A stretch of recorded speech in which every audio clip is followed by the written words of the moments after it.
नत्वा जिनेन्द्रं गतसर्वदोषं सर्वज्ञदेवं हितदेशकं च श्रीजैनसिद्धान्तप्रवेशिकेयं विरच्यते स्वल्पधियां हिताय।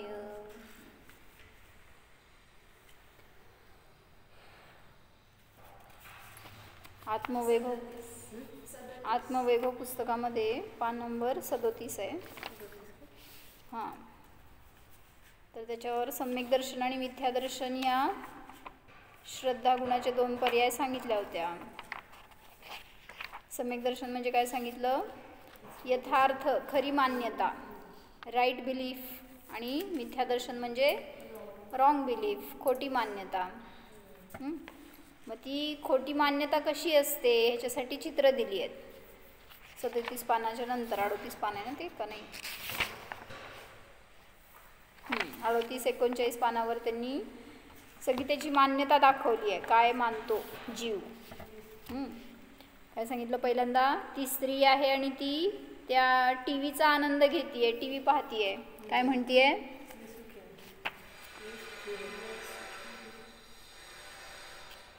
तुझा आवाज निघणार का आणि मायापर्यंत येणार का? तुझंच काय सांगितलं? पहिल्या चित्रामध्ये दाखवलंय काय? मी सुखी आहे, मी आकंठ सुख भोगते, मैं सुखी हूँ, मी आकंठ सुख भोगते। कशामध्ये? टीव्ही पाहण्यामध्ये। कोण म्हणते? ती म्हणतीये, मी नाही। म्हणजे आपली पण अशीच मान्यता असते, मी सुखी आहे का? कारण मी इंद्रियांचा भोग घेतीये म्हणून मी सुखी आहे, असं म्हणणं चुकीचं आहे। दुसरं, कोणी पैलवान आहे तर तो शारीरिक बळाने स्वतःला सुखी मानतोय। मी सबळ आहे, माझ्या पुढे कोणाचाच टिकाव लागत नाही, म्हणजे कोणीही माझ्यासमोर टिकू शकत नाही। म्हणजे शरीराच्या बळाचं गर्व केला म्हणा थोडक्यात, तरी पण ते चुकलं। पुढं, मी परिवार संपन्न आहे, कुटुंब मेरा है, असं मानणारा सुद्धा त्या कुटुंबातून सुख मानतो, म्हणजे ते पण चुकलं। का चुकलं? कारण सुखाची वस्तू बाहेर नाही आहे तर आपल्या जवळ आहे। मग सुखी जसं मी बाहेरून होत नाही तसं दुःखी कोण करणार आहे मला? या जगात मला सुखी करणारं कोण आहे? कोण नाही आहे। मला दुःखी करणारं कोण आहे? नमोकार। भाऊ बहिणीलाच दुःखी करते, बहीण भावाला दुःखी करते, हो का? तर दुःखी करणारा सुद्धा कोण नाही आहे, पण मानलं काय? मैं दुःखी हूँ, दुःखास वैतागलो आहे बाबा। म्हणजे बाहेरच्या कुठल्या परिस्थितीने स्वतःला दुःखी मानणारा तो पण मिथ्यात्वी आहे। पुढं,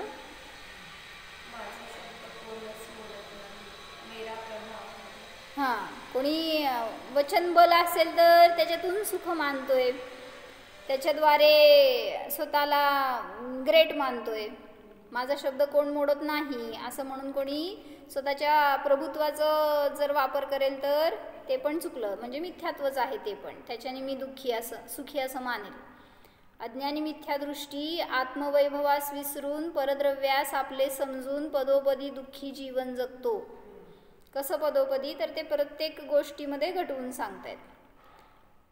ते आपण म्हणलेलं होतं ना, मैं सुखी दुखी मैं रंग राव, त्याच्यातून सांगतायत हे सगळं। आता गोधन, मेरा गोधन, या जनावरांमुळे माझा उत्कर्ष होत आहे, ही जनावर आहे तर माझं ऐश्वर्य आहे असं मानतो, त्यातून सुख मानतो, तरी चुकलं। मी हुशार असल्यामुळे लोकांचे कल्याण होते, मी प्रवीण आहे, असं कोणाला ज्ञानाचा गर्व झाला। मी दीन आहे, ओझे वाहून बेजार झालो आहे, त्याच्याने दुःखी मानतो स्वतःला। पुढं, माझा मुलगा आहे, पण वाचलं होतं बहुतेक, बाळ फार गुणी आहे, असं त्या बाळाकडे बघून त्या मुलाच्यातून आनंद येतो असं मानणं। किंवा कोणी मेलं तर तन नशत आपको नाशमान, पती मेले तर जीव नष्ट झाला मानणं, स्वतःचं सर्वस्व नष्ट झालं असं मानणं, हे सुद्धा मिथ्यात्व आहे। म्हणजे याच्यातून उलटा अर्थ ग्रहण करा. मैं दीन हूँ म्हटला, समजा कोणी दीन आहे तर त्यांनी काय विचार करायचा, कोणी रोगी आहे, कोणी निर्धन आहे, कोणी दुर्बळ आहे शरीरांनी, त्यांनी काय विचार करायचा, काय विचार करायचा?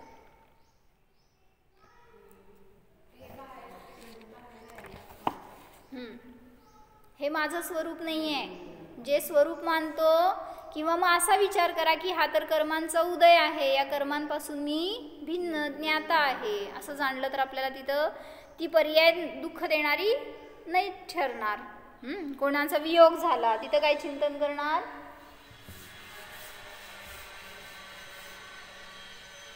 कोणाचा वियोग झाला तर त्याचं आयुष्य तेवढंच होतं, आपला संयोग इतकाच होता आणि जीव तर नष्ट झालेला नाही आहे, फक्त पर्याय बदललेली आहे, असं विचार केला तर शांती येते. पुढं अजून सांगतायत काय,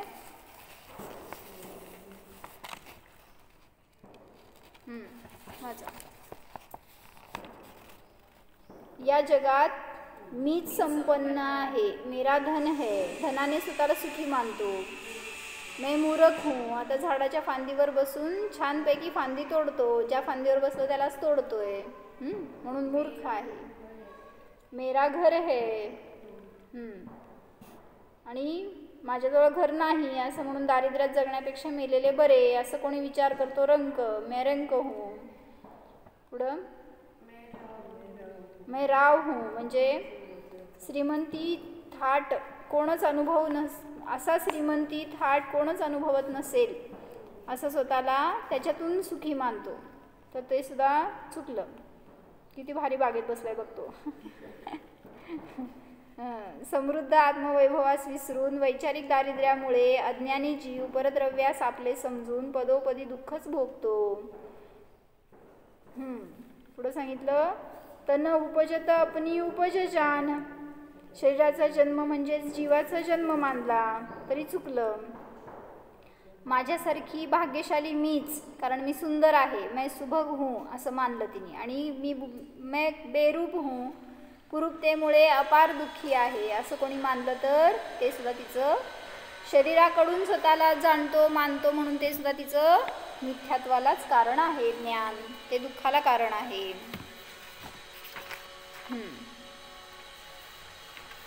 काय वाचलं होतं तिकडं शेवटी, प्रज्ञा.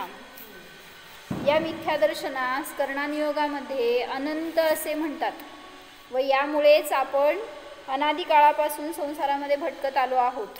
आपण जेव्हा सम्यक दर्शन प्राप्त करू तेव्हाच संसार सागराचा किनारा गाठू शकतो. सुज्ञान. हे सर्व ठीक आहे, परंतु आत्मानुभवातून जसा आनंद येतो तसाच आनंद इंद्रिय भोगातून मिळतो असे मानले तर चालेल ना. धन मिळाल्यावर सुख होतं का नाही, किंवा काय आपल्याला दागिना मिळाला, वस्तू मिळाली, अपेक्षित काय गोष्ट मिळाली, तशी अनुकूलता मिळाली तर सुख का दुःख. आता घरी यायला मिळालं, सुख का दुःख, का आजारी पडली म्हणून घरी आली. म्हणजे ती सुखाची किंवा दुःखाची गोष्ट मानणं हे सुद्धा असे मानणे मिथ्यात्वच आहे. इंद्रियातून इंद्रिय भोगातून आनंद मिळत नसतोच. बीज बोवे बबूल का आम कहाँ से होय. चित्र दाखवलं ना त्यांनी, काय केलं त्यांनी, केळी छानपैकी लगडलेल्या आहेत असं बघितलं आणि काय मानलं, केळीचे रोप लावतो, मग केळी छानपैकी लावली. खाल्लं वाचायचं का, हां, केळीचे रोप लावतो आणि केळी छानपैकी लगडलेल्या आहेत. मग जसं बीज बोवलं तसंच तर वृक्ष उगवणार, त्यामुळं केळीच्या झाडापासून केळीच मिळाले. आंब्यासाठी कोय पुरतो, यावर्षी आंबे चांगलेच आले आहेत, मग आंब्यापासून कोईपासून आंबे मिळाले. पण असं नाही होणार की बीज बोवे बबूल का आम कहाँ से होय. बाबळीचं बी पेरल्यावर आंबे मिळणार की नाही, मिळणार. कसं, बाबळीचं बी पेरल्यावर आंबे मिळतात का, नाही मिळत का. तुमच्या जमिनीत सगळं मिळतंय की इथं, जसं बी असेल त्याच क्वालिटीचं धान्य मिळणार आहे. या न्यायाने इंद्रिय भोगातून आकुलता व दुःखच मिळणार. व अतिंद्रिय आत्मानुभूतीतून खरा शाश्वत आनंदच मिळणार. जसे कारण तसेच कार्य म्हणलेच आहे. कारण म्हणजे काय? ज्याच्यापासून कार्याची उत्पत्ती होते त्याला म्हणायचं कारण. काय? ज्याच्यापासून कार्याची उत्पत्ती होते त्याला कारण. हां, उदाहरणार्थ कणिक हे कारण आहे, कार्य रोटली. परत म्हणलं माती हे कारण आहे, कार्य घट. तसं कापूस हे कारण आहे, कार्य वस्त्र. असं कारण जसं असतं त्याच्यानुसार कार्य होतं. म्हणून सांगितले कारणानुविधायित्वातेव कार्याणाम. कारणाच्या अनुविधायी म्हणजे अनुसारेच कार्य असतं. जीवदत्त कोण आहे? जीवदत्त म्हणजे वडील आहेत. इंद्रिय भोगातून आनंद मिळतो असे मानणे म्हणजे मिथ्याशल्यच आहे. जसे पायात काटा टोचला तर वरून तर दिसत नाही, परंतु आतमध्ये तो सलत राहतो, त्याचप्रमाणे ही खोटी मान्यता अंतरंगामध्ये सलत राहते, दुःखास कारण ठरते. म्हणजे मी इंद्रियातून आनंद भोगतो हे म्हणणं शल्य आहे. ते नियमाने दुःख देत राहतं नंतर. म्हणून जशी वस्तुव्यवस्था आहे तसे जाणणे अनुभवणे हितावह ठरते. वस्तू जशी आहे तसं न मानलं तर नियमाने दुःख भोगावं लागतं. शरीर सुखाचं कारण का दुःखाचं? तुमचं शरीर तुम्हाला सुखाचं कारण का दुःखाचं? सोडा बघू, सोडा बघू. मग का धरून बसलाय दुःखाचं कारण? काय? जर दुःख देतंय तर का धरून बसलाय? सोडा शरीराला. का सोडत नाही? आपल्या हातात नाही. आपल्याच आहे की हातात आहे. बघा हाताने हाताला धरलंय म्हणल्यावर आपल्याच हातात. म्हणजे सांगितलं न त्याच्यात सुख आहे न दुःख आहे, ते तर निर्जीव आहे. ह्या पुस्तकात दुःख आहे का सुख आहे? या टेबलात सुख आहे का दुःख आहे? हो काय आहे पद्मा? या वस्त्रामध्ये सुख आहे का दुःख आहे? तुझ्या कपड्यात, आपल्या दागिन्यांमध्ये, आपल्या वैभवामध्ये सुख आहे का दुःख आहे? त्याच्यामध्ये नाही आहे. आपण मानतोय ना, म्हणून ती सुखाची आणि दुःखाची वस्तू वाटतीये. म्हणून सांगितलं हे शरीर सुद्धा न सुखाचं कारण आहे न दुःखाचं कारण आहे. माझ्या म्हणून ती कुठलीही वस्तू येऊ दे समोर, मग धन एखाद्याला दुःख पण देतं. कोणाला दुःख देतं सांग? अजून जे जास्त श्रीमंत असते त्यांना दुःख देतं धन. बरं का? अजून 1000च्या नोटा जवळ ठेवायच्या. सुख का दुःख? काय 1000ची नोटा तुम्हाला मी 10 नोटा देते, सुख का दुःख? म्यूट. म्हणजे ते न सुखाचं कारण आहे ना दुःखाचं कारण आहे. म्हणजे तेव्हा झालं बॅन केल्यावर हातात असलेला पैसा बदलायचा होता म्हणलं किती दुःख लोकांना. कुठं टाकू, कुठं बदलू, कोणाला देऊ, संपवू कसं, म्हणजे ते दुःखाचं कारण झालं होतं. म्हणून सांगितलं की चोर समोर येऊन उभारलेत आणि तुमच्या हातात धन आहे, काय झालं हो? किती दुःखाचं कारण. रिकामा असता तर निर्विकल्प गेला असता जंगलातनं, आणि तेच जंगलातनं जायला आणि हातात आपल्या धन असायला. ते समोर चोर भेटले तर त्यावेळेस असं वाटतं की कुठून हे धन आपल्या हातात आलं, नको होतं. जशी वस्तू व्यवस्था आहे तसे जाणणे हितावह आहे. न ते धन सुख देणार आहे न दुःख देणार आहे असं जाणलं तर सम्यक दर्शन प्राप्त होतं. श्रद्धागुण व त्याच्या अवस्थांचे स्वरूप एकंदर असे आहे. असेच ज्ञानादी गुणांवर घटवा बरे. श्रद्धा गुणाचं असं सांगितलं 2 पर्याय आहेत. कुठल्या?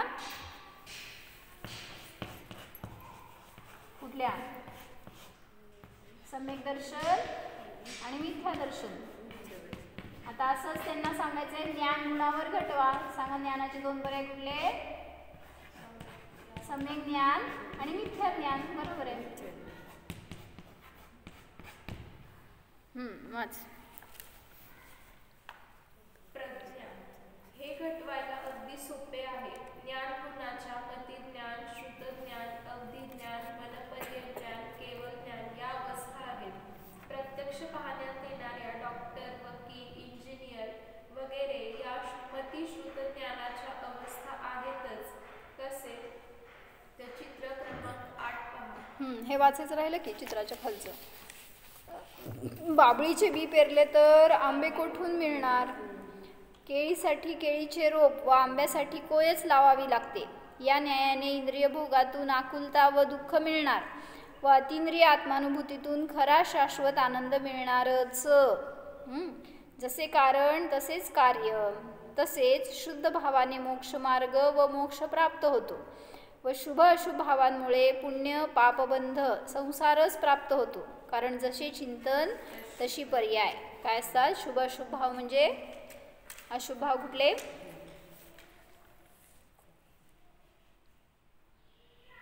करतच नाही मी, मला माहीतच नाही त्यामुळं. अशुभ भाव कुठले हो.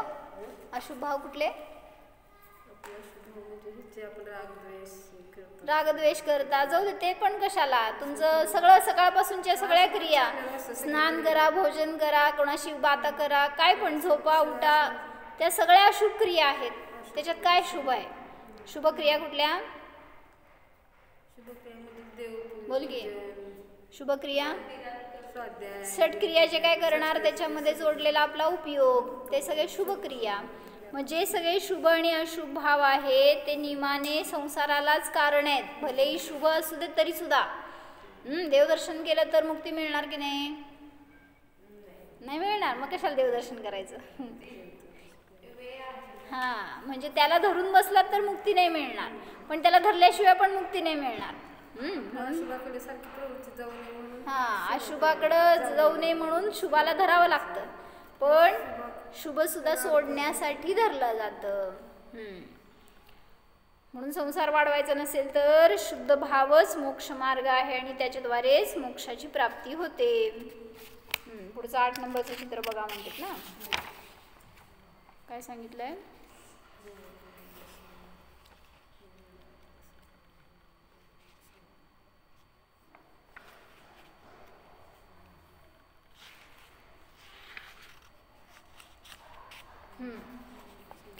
ध्रुव खालून वर वाचायचं चार्ट. कसं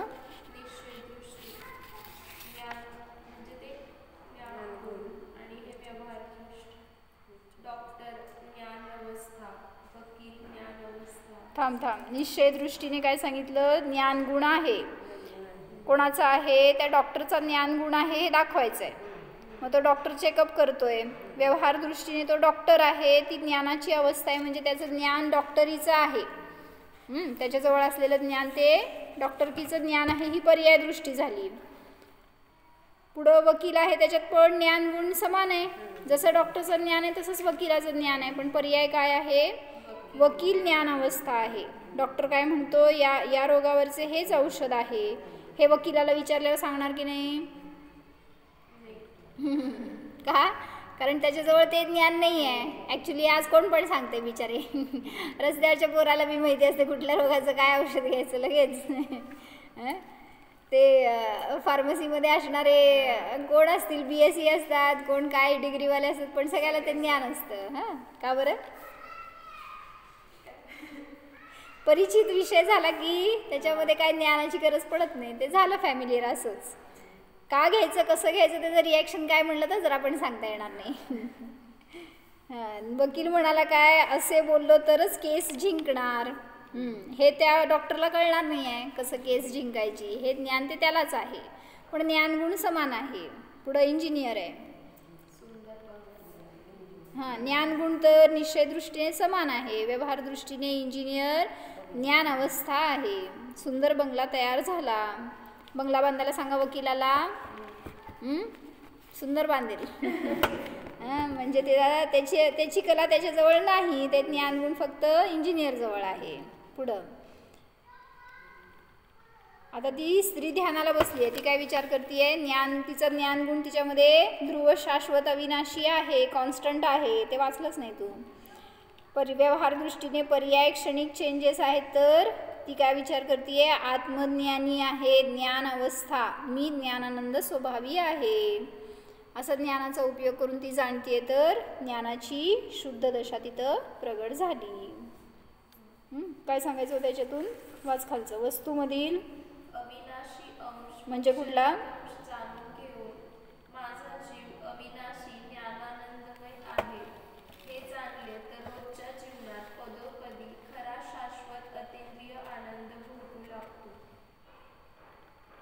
अविनाशी अंश म्हणजे ते ज्ञान निश्चय दृष्टी म्हणायचं. आणि क्षणिक अंश म्हणजे पर्याय. हां, हे अविनाशी अंश आहे. ज्ञान गुण सांगितलं जो ध्रुव आहे सगळ्या पर्यायांमध्ये. आणि जी पर्याय आहे बदलणारी त्याच्यामध्ये क्षणिक अंश दाखवला. मग ती अवस्था म्हणजे ध्रुवाचं स्वरूप, जीवाचं स्वरूप नाही. दोन्ही अंश जाणून घ्या, पण त्याच्यातून जो ध्रुव आहे त्यालाच विषय करा तर आनंदाची प्राप्ती होते. आता हे ज्ञान गुणातून दाखवलं. तसंच चारित्र्य गुणातून दाखवतायत. काय सांगितलं? चारित्र्य गुण निश्चय दृष्टी, चारित्र्य गुण ध्रुव कसं? हां, constant. बरोबर. आणि व्यवहार दृष्टी क्रोध. आता तुला ठोकूनच काढतो. म्हणजे क्रोध ही पर्याय आहे. कुठल्या गुणाची आहे? चारित्र्य गुणाची पर्याय आहे. मान माझ्यासारखा श्रेष्ठ मीच. चारित्र्य गुण कॉन्स्टंट आहे निश्चय दृष्टीने. व्यवहार दृष्टीने मान माझ्यासारखा श्रेष्ठ मीच. व्यवहार दृष्टीने मान कशाय दाखवला. आता पुढं ही तर मायाचारीच दिसते, येथे तर जमीन दिसते, पण आहे पाणीच, फसवले मला. चारित्र्य गुण तर कॉन्स्टंट आहे, पण मायाचारी काय केली? कोण केली? कोण केली होती? त्या ह्याच्यामध्ये होतं ना, पांडवांच्या घरामध्ये ती द्रौपदी वर उभारली होती आणि हा दुर्योधन खालून चालला होता. त्यावेळेस तिथं पाणी आहे असं दिसत होतं, पण पाणी नव्हतं, चिखल. आणि जिथं जमीन वाटत होती तिथं पाणी होतं. मग ही मायाचारी होती ना. मग तो म्हणतोय असं, ही तर मायाचारीच दिसते, ते तर जमीन दिसते, पण आहे पाणीच, फसवले मला. आता पुढं तळघरात एक सोन्याचा बैल आहे. आता मी त्याच्या जोडीचा दुसरा बैल करण्याच्या तयारीत आहेच. यातच सुख आहे. चारित्र्य गुण कॉन्स्टंट आहे, पण पर्यायामध्ये काय करतोय? व्यवहार दृष्टीने लोभ करतोय. त्याच्याजवळ जेवढं सगळं आहे ते त्याला पुरत नाही आहे, पण अजून मिळवण्याचा लोभ. आणि मग त्याच्याने मला सुख आहे असं मानणं, हे सगळं मिथ्यात्व आहे, मिथ्या चारित्र्य आहे. पुढं मी स्वरूपाचरण चारित्र्य, समत्ताचरण चारित्र्य. समत्ताचरण चारित्र्य. मी शरीराधिकांपासून भिन्न ज्ञानमय जीव आहे. कसं वाचायचं आहे? पहिला तिकडचं निश्चय दृष्टीने चारित्र्य गुण कॉन्स्टंट आहे. व्यवहार दृष्टीने पर्यायामध्ये शरीरापासून मी भिन्न जीव आहे असं तो जाणतोय. त्यावेळेस त्याचं चारित्र्य, त्याच्यामध्ये ॲक्च्युली श्रद्धा, ज्ञान, चारित्र्य सगळे गुण आहेत. आणि त्या सगळ्या गुणांचं सम्यक्त्व रूपाने परिणमन सुरू झालंय. म्हणून सांगितलं स्वरूपाचरण चारित्र्य प्रगट झालं. जसं स्वरूप आहे तसं आचरण, तसं चारित्र्य. स्वरूप कसं आहे? शुद्ध रूप आहे. मग शुद्ध रूपाने आचरण प्रगट झालं, त्याला म्हणायचं स्वरूपाचरण. वस्तूमधील अविनाशी अंश व क्षणिक अंश जाणून घेऊन माझा जीव अविनाशी ज्ञानानंदमय आहे हे जाणले तर रोजच्या जीवनात पदोपदी खरा शाश्वत अतिंद्रिय आनंद भोगू लागतो असं सांगितलं. म्हणजे असं श्रद्धा, ज्ञान आणि चारित्र्य या तिन्ही गुणांवर घटवून दाखवलं. असं ज्या ज्या गुणांमध्ये विभाव परिणमन होतं तिथं समजून घ्या कशा रूपाने कोण मला सुख देणारं आहे. गुणांचं वास्तविक स्वरूप समजलं तर सुख आहे, आणि पर्यायाकडे पाहिलं तर दुःख आहे. मागं काय वाक्य होतं?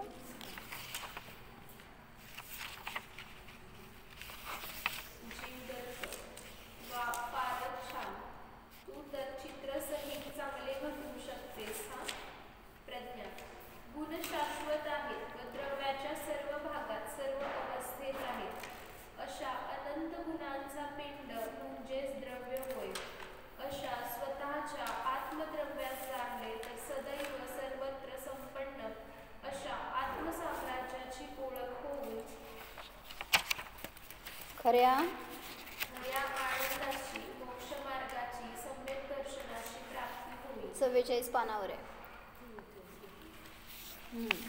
काय सांगितलं इथं? ती प्रज्ञा म्हणते की द्रव्यगुण पर्यायामध्ये द्रव्य आणि गुण हे शाश्वत आहेत. ते सगळ्या अवस्थांमध्ये म्हणजे पर्यायांमध्ये आहेत, आणि त्या सगळ्या गुणपर्यायांचा पिंड म्हणजे द्रव्य आहे.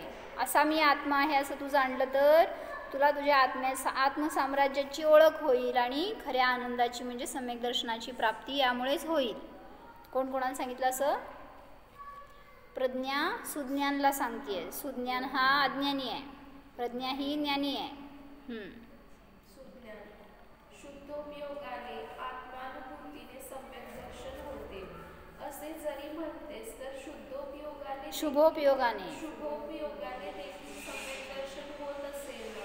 हां, म्हणजे शंका विचारली त्यांनी. शुद्धोपयोगाने सम्यक दर्शन होतं मानलंय मी, पण शुभोपयोगाने पण सांग होतंय की नाही प्रज्ञा. हे तर तुझे चुकलेच. स आश्रवः शुभ पुण्यस्या शुभ पापस्य. काय सांगायचंय, ते तर आश्रव आहे. शुभभाव हे आश्रवाला कारण आहे, तसं तत्वार्थ सूत्रामध्ये सांगितले 6व्या अध्यायामध्ये. शुभ हे पुण्याच्या आश्रवाला कारण आहे, अशुभ हे पापाच्या आश्रवाला कारण आहे. या आगमानुसार शुभोपयोग पुण्याश्रवास कारण आहे व अशुभोपयोग पापाश्रवास कारण आहे. जे आश्रव बंधाचे कारण आहे त्यास मोक्ष व मोक्ष मार्गाचे कारण मानणे चूकच आहे.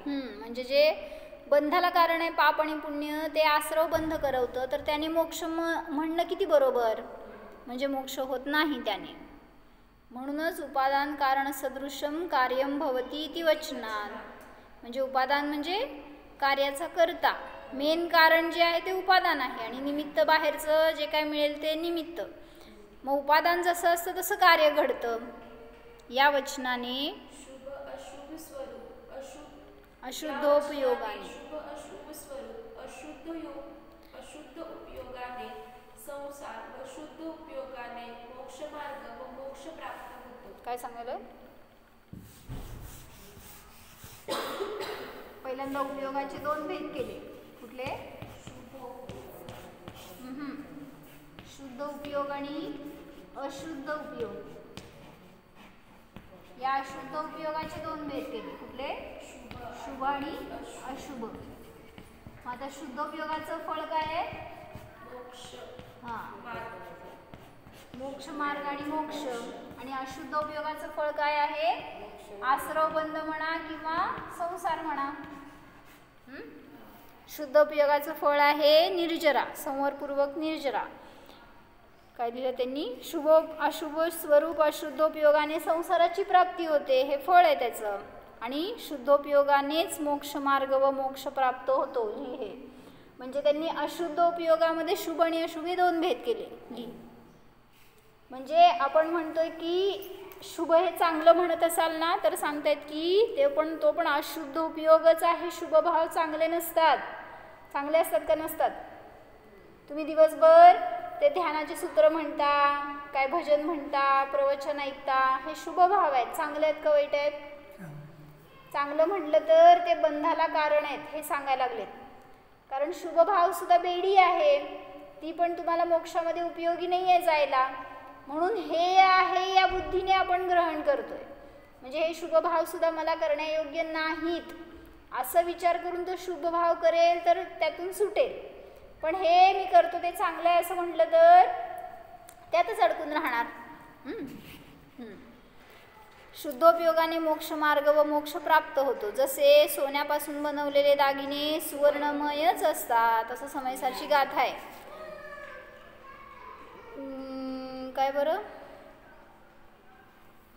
कणयमया भावादो जायंते कुंडलादो भावा. कणक म्हणजे कनक, सोनं.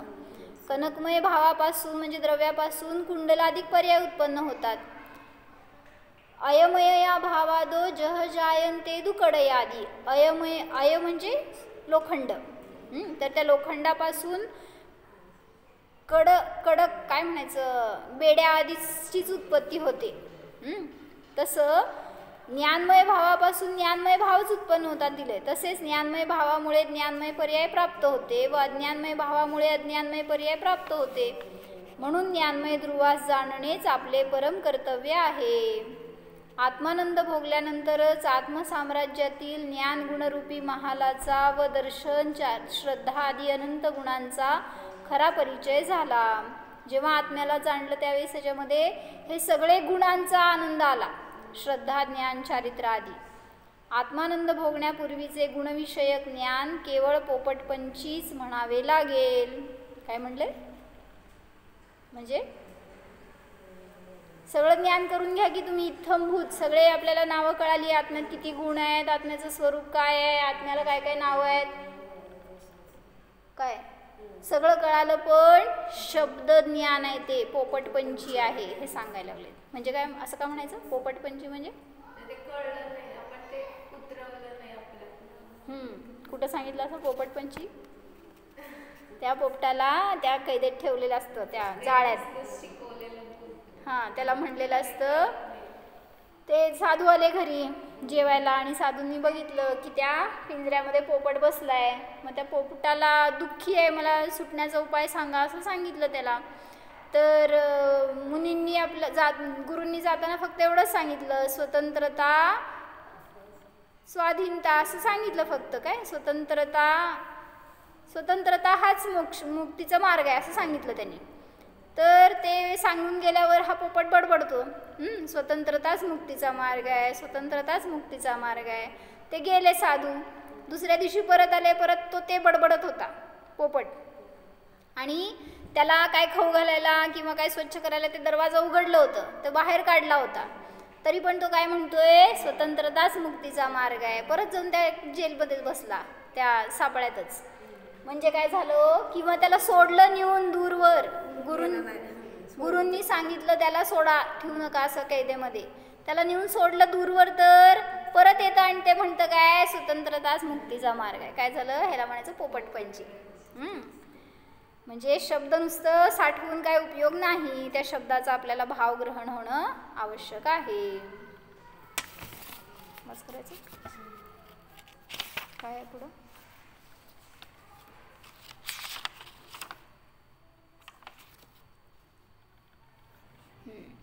परत गुणांचं वर्णन करणार आहे, वाचू. 44 पानापर्यंत आलंय, परत वाचू. ओम.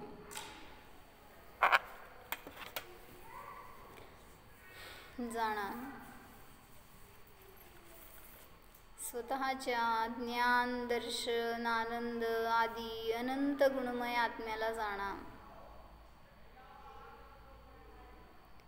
हा मी त्रिकाली ध्रुव शुद्ध आत्मा आहे.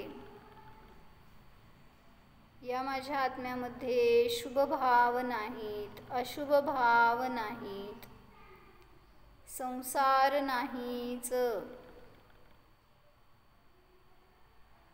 कर्मांचा आश्रवबंध माझ्यामध्ये नाहीच. मी तर संवर स्वरूप आहे, निर्जरा स्वरूप आहे, मोक्ष स्वरूप आहे, आनंद स्वरूप आहे. जाणा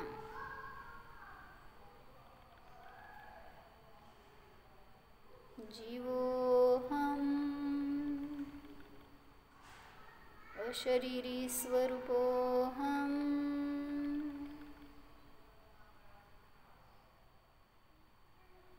ओम.